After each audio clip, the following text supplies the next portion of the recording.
IMP news, सच की आवाज़।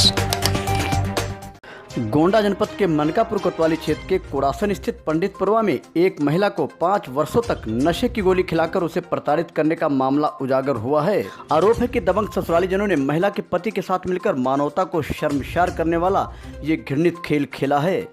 सब्र की सीमा जब टूट गई तो महिला ने अपर पुलिस अधीक्षक को प्रार्थना पत्र देकर इंसाफ की झोली को फैलाया है। पूरे मामले की बात करें तो मामला मनकापुर कोतवाली के कुड़ासन बाजार स्थित पंडितपुरवा से जुड़ा है। उमरी बेगमगंज थाना क्षेत्र के रहने वाली सुनीता ने ससुरालीजनों पर आरोप लगाते हुए बताया कि शादी के बाद शुरू में 2-3 महीने तक सब कुछ ठीक था। उसके बाद सास ससुर पति के साथ घर के सभी सदस्य हैवान बन गए और उसे पागल बताकर 5 वर्षों तक कमरे में बंद करके नशे की गोलियां खिलाते रहे। उसने बताया कि कई दिनों तक उसे खाने के लिए खाना तक नहीं दिया गया। उसका मोबाइल भी छीन लिया गया था। पिता व भाई से भी अपना दुखड़ा नहीं सुना सकती थी। जिंदगी नरक से भी बदतर बन गई थी। पीड़िता के भाई मृत्युंजय पाठक का कहना है कि उन्होंने बहन सुनीता की शादी हिंदू रीति रिवाज के तहत जून 2018 को मनकापुर कोतवाली क्षेत्र के कुड़ासन स्थित पंडितपुरवा निवासी सुरेंद्र कुमार पुत्र शिव कुमार के साथ किया था। शादी में हैसियत के मुताबिक दहेज भी दिया था। बावजूद इसके दौलत के पुजारी ससुराली जनों द्वारा उनकी बहन को सभी से छिपाकर 5 वर्षों तक प्रताड़ित किया गया।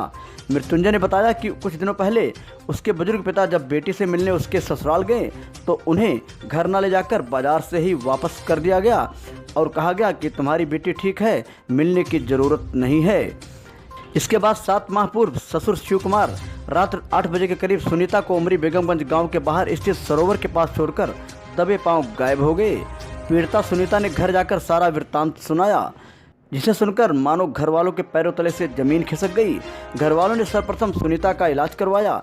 उसके बाद उमरी बेगमगंज थाने में तहरीर दी, मगर पुलिस ने कोई सुनवाई नहीं की और हाथ पर हाथ धरे बैठी रही। थक हार कर पीड़िता ने भाई के साथ दिनांक 22 फरवरी को पुलिस अधीक्षक कार्यालय जाकर न्याय की झोली फैलाकर मामले में कार्रवाई की मांग की है। पीड़ित मृत्युंजय ने बताया कि अगर उसके बहन की सुनवाई यहाँ न हुई तो वो सीएम के चौखट पर जाकर न्याय की गुहार करेगा।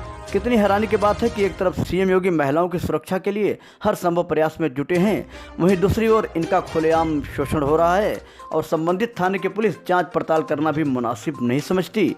यही वजह है कि शोषित महिलाएं मुख्यालय जाकर आला हाकिमों के चौखट पर सिसकियां भरकर न्याय की झोली फैला रही हैं। INP न्यूज़ से NK मौर्य की रिपोर्ट। आपका नाम? सुनीता। आप यहाँ पे जो है पुलिस अधीक्षक कार्यालय किस लिए आई हैं? मैं यहाँ पुलिस अधीक्षक के पास एप्लीकेशन देने आया हूँ कि हमारे ससुराल वालों ने हमको बहुत मारा पीटा और मुझे नशे की दवा देते रहे 5 साल तक और एक कमरे में बंद कर देते थे। 8-8 दिन तक वो खाना नहीं देते थे और मेरे मोबाइल जो दिए थे मायके वाले उसको छीन लिए थे और हमको बात नहीं करने देते थे और कह रहे थे कि पागल है और मुझको नशे की दवा दे देकर पागल घोषित कर दिए थे और कह रहे थे कुछ काम नहीं कर पाती है, इसलिए चक्कर आ रहा और मैं बहुत डिप्रेशन में हूँ। अच्छा। मैं ज़्यादा बात नहीं कर पाऊँगा। आप भाई साहब कौन है? मैं इसका भाई हूँ। अच्छा। मृत्युंजय पाठक। अच्छा। थाना उमरी बेगमगंज। अच्छा। मैं इसके साथ एप्लीकेशन दिलवाने यहाँ अधीक्षक के पास आया हूँ। अच्छा। आपको इन्होंने बताया जो है जो इनके साथ हुआ जो है इतने दिन तक कृत्य हुआ जो है कुछ बताया आपने? इन्होंने बताया क्या ये इनका विवाह 5 साल पहले हुआ था। अच्छा।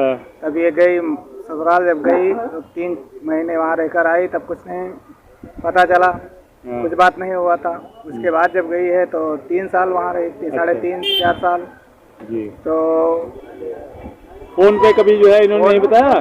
फोन ये लेकर गई थी, फोन से बात भी नहीं हुआ, बात नहीं करवा रहे थे। अच्छा। और पिताजी गए, पिताजी को मार्केट से वापस कर दिया गया, अपने दुकान से ही। अच्छा। वापस कर दिया कि वो आपकी लड़की ठीक है, आप जाइए, उससे बात नहीं करना। अच्छा। उनको वापस कर दिया। बहनोई जी गए थे मिलने, उनको नहीं बात करने दिया। मतलब आपके पिताजी जब इसको लेने देखने गए तो जो है उनको जो है दुकान से ही वापस कर दिया गया? हाँ, वहाँ गाँव तक जाने नहीं दिया, घर तक। अच्छा। कि आपकी लड़की ठीक है, आप यहीं से वापस चले जाइए? हाँ। अच्छा। उसके बाद में 5-6 महीने बाद ला करके यहाँ हमारे घर छोड़ गए। अच्छा। और पिताजी एकदम वृद्ध हैं, वो चल फिर नहीं पा रहे हैं, बिस्तर पे रहते हैं। अब उनका स्वास्थ्य खराब रहता है, 85 के ऊपर उम्र हो गई है। अच्छा। अब हम अकेले हैं, हम घर को संभालें कि उनको संभालें, क्या करें, इसलिए परेशान हो करके अच्छा हम अधीक्षक जी के पास आए हैं। एप्लीकेशन देने, इस पे आवश्यक कार्रवाई जो अगर होगी वो यहाँ पे करेंगे। पुलिस अधीक्षक के यहाँ से कार्रवाई नहीं होती है तो आगे आप क्या करोगे? अगर यहाँ कोई कार्रवाई नहीं होगी तो सीएम के पास जाएंगे, योगी जी के पास जाएंगे। अच्छा। हमें भरोसा है कि योगी जी हमारी ये समस्या सुन करके उचित कार्रवाई करेंगे, इस पे कुछ उचित कार्रवाई करेंगे, आपको पूर्ण भरोसा है? पूर्ण भरोसा है। चलिए ठीक। IMP न्यूज चैनल को सब्सक्राइब करके बेल आइकन को दबाना बिल्कुल भी ना भूलें।